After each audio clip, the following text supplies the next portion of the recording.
Oh, hi. Sorry to interrupt. Oh, no, I'm just teaching. It's fine. Okay. Do you have my test now? Sure. Okay. I'll just stop everything I'm doing. Just Sorry. You're not sorry. Is there still a desk all the way down the hall with the chair that nobody's at? Yeah. Perfect. There you go. Thank you. You're welcome. Need something? Captain. I'm sorry. Sure. How about the answer key while we're here too?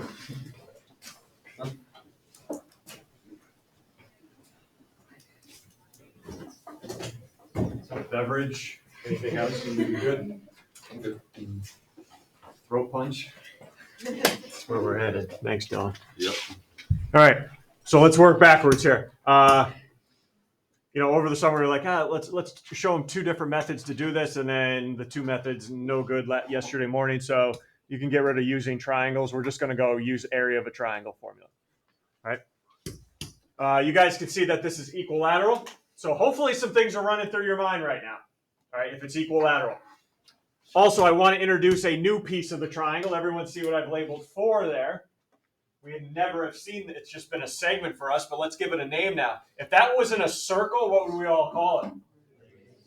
We're still going to call it a radius. As long as it comes from a center drawn to the vertice. Yeah, you're darn right. We could call that bad boy a radius.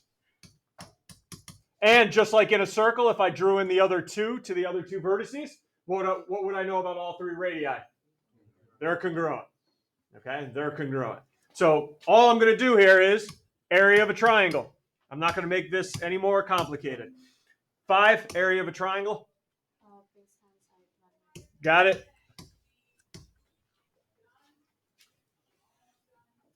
All right, the height's not drawn in, but can you draw your own height? Is that possible? Yeah, right. We could draw this, and yes, it does go through the center. And what do we know about the height to the opposite side? It is perpendicular, so you should have a right angle there. Yep. All right, so I need to find that value I just drew in, that height, and this base down here.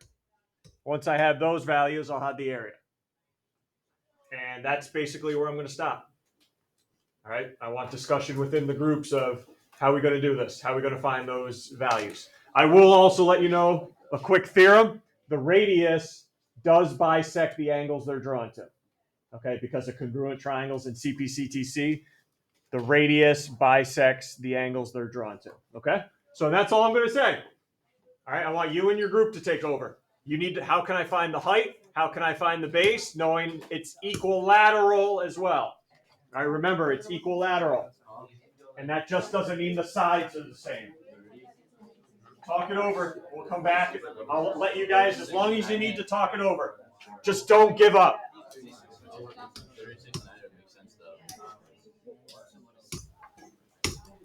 All right, we said it was equilateral. Again, we have to get off this mindset that just the sides are equal. So are the angles. So all these angles here are 60. We just talked, hey, the radius bisects it. So yeah, you get a 30-degree angle here, and this ends up being a 30, 60, 90 triangle where the hypotenuse is 4. So just knowing the hypotenuse is 4 and your other rules, so hypotenuse equals shorter leg times 2, along with longer leg equals shorter leg times radical 3, we should be able to find the other two sides. All right. First one being the one across from 30, the shorter leg is half of 4, so that's 2. And the rest of the height is a radius. All radii are congruent. That radius has to be 4. So we have so far that the height is 6. All right, ready for the base. Shorter leg is 2. Longer leg across from the 60 will be 2 radical 3. Now I know probably most groups just assumed that if that was 2 radical 3, that's 2 radical 3, and your assumption is correct, but I want to talk why in an honors class. Everyone see this triangle right here? And the other triangle on the other side of the height right here? They share a side. Agreed? They share a side. They both have right angles. Yes? And they both have 60-degree angles here. See the 60-degree angles? They're congruent by angle, angle, side, meaning CPCTC says they have to be equal. But I'm looking for the whole base. So when you guys combine them, what'd you get? 4 radical 3. Leave your answer in simplest radical form. So hopefully nobody went to the calculator to do radical 3 because that should be in your answer. 1/2 times 4 times 6. 12 radical 3. More than enough knowledge now. I just introduced the radius and how it bisects the angle. Questions? All right, there's a triangle. Let's keep going up the ladder of polygons. And how about a square? And again, I'm not going to use triangles to do it this time around. I'm just going to have you guys find the area. I know we haven't talked about the formula, but the formula, square is a rectangle. So I could use length times width. Maybe some of you use base times height. Doesn't matter. What do you know about the length and width or base and height? They should be what? The congruent, the same, correct. So all you need to do for a square is you and your group, how do I find one side length, given that the radius is 7? All right. See you back in a little bit. Talk it over. How do you find one side length? A lot of different ideas. All right, just let me just go around here. How many of you extended the radius to the opposite vertex and said, all right, that's a right angle that bisects, so this must be a 45, 90, but use 14 for the hypotenuse. Okay, good. Anybody maybe not draw a radius to that vertex, but maybe you drew it to this one and said, since that was a right angle, this has to be 45, and now that makes that 90. You can find the side that way. Anybody use Pythag? Instead of not even doing 45, 90, use Pythag instead. Yep. Regardless of what you did, we should have had a side be 7 radical 2. Okay, 7 radical 2. So I multiply that by itself. Some of you might have used your calculators, but if you don't, 7 times 7. And what did we say? What happens with a radical when you multiply it by itself all year long? Just becomes the number underneath, 2. So that's how we get our 98 for the area. All right, good so far. All right. So everything's been nice because you knew the formula already. 1/2 base times height, length times width. Now let me introduce this, the hexagon. We don't have a formula, and I'm not giving you one. If you want to remember one, sure. Do I still have it up here from last period? There you go. There's the area of a hexagon. 3 radical 3 over 2 times side squared. So yeah, go ahead, memorize that. And then tomorrow we're doing octagon and pentagon, so there's more. I'm not about that life. All right, the less memorization, the possible. The less memorization, the better. So how am I going to have you find this hexagon? By using a formula you already know.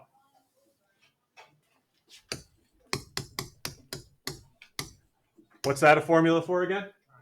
Triangle. And if I draw in all 6 of these radii, how many triangles am I going to form?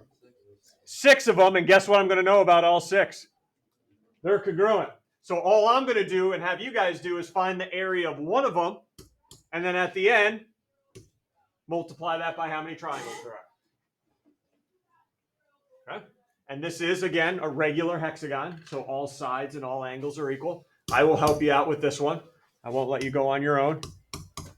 1/2. All right, let's focus on, since the height's already drawn for us, triangle ABC. Let's focus in on that triangle. What's already given to us? Which is the base of one of those. Yeah, nice. You're welcome. 3 times. Looks like we're just going to have to work for the height now. And let me just blow this triangle up here. So I'm not just working so small. A, B, C. This is 3 meters. This is drawn in already with the right angle. And you guys are going to help me find what the heck the height is there. Okay. Boy. All right, you ready?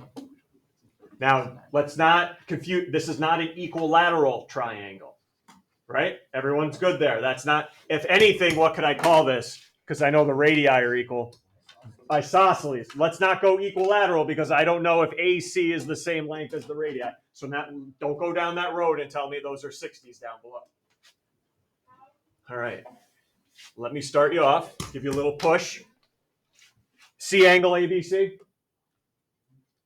You think you could find that angle for me? Angle ABC? Talk to your group. You think you could? Oh, no. I don't want to hear the 180 times n minus 2. That's these angles. That's for those angles, not the one I'm looking for, but good talk, though. Good talk.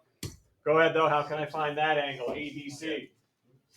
I don't want to do the n minus 2 times 180. That's not an interior angle. Which one's 30?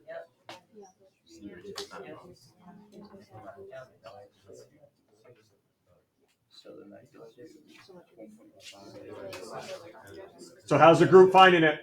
How are we finding it? Any group want to take it? Andre? Yep. Well, where's that coming from? Ready?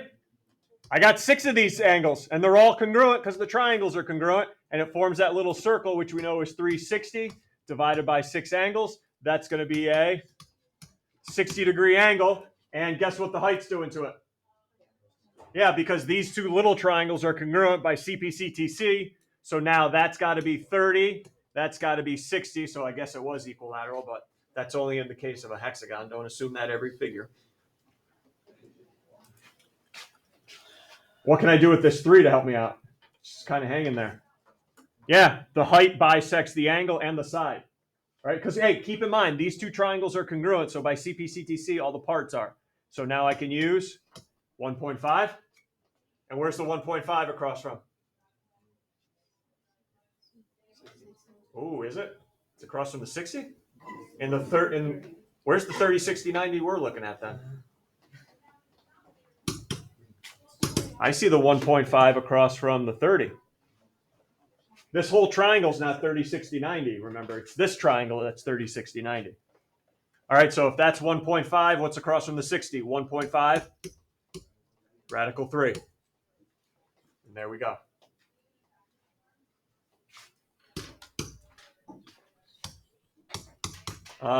It says leave your answer in simplest form and decimal to the nearest tenth. So let's do simplest radical form. Get that radical 3 in there. And let me know what the rest has to be here. What radical 3 for simplest radical form?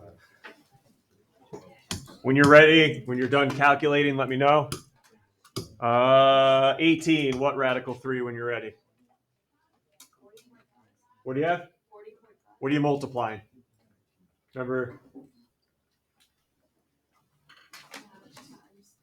1/2 times 3 times 1.5 times 6. You sure? 13.5 radical 3.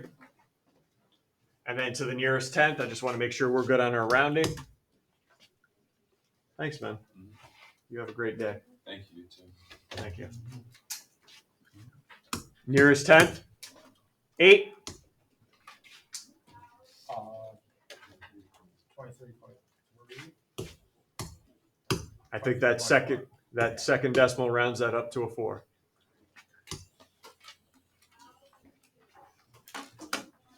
If it's not a figure we're not familiar with and it's regular, we got to break it up into triangles. Tomorrow it's going to be an octagon and a pentagon where it doesn't come up to be this fancy 30, 60, 90. It'll come up to be like 36 degrees. And what do I do then?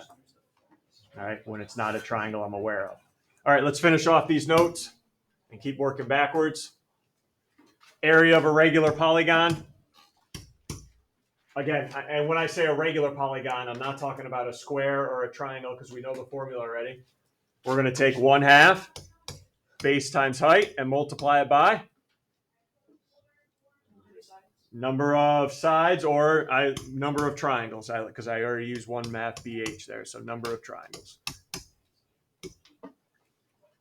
And up above, I do want to finish these notes off completely. Type of triangles formed. When I draw them out, remember the radii were equal, not necessarily to the side unless it's a hexagon, but if Most of the time it's not. So at least what type of triangles are formed? These are isosceles triangles.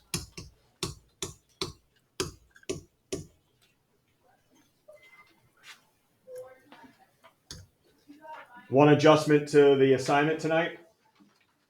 Can you go to the assignment on the last page of the notes? Notice in parentheses it says everything in simplest radical form if necessary, because it might be a whole number and it's not necessary then, except number 12. Number 12 I'll allow you to round to the nearest tenth. I'm getting soft. And also speaking, just so we are good on number 12, the book doesn't put it there, but there should be this is problem number 12, the hexagon, there should be a right, that should be perpendicular to it. Okay, so when you get to that in a couple minutes, just remember that should be a right angle. Right? And speaking of getting to it, let's roll. If you do finish before the bell, I want to make sure you check your answers too.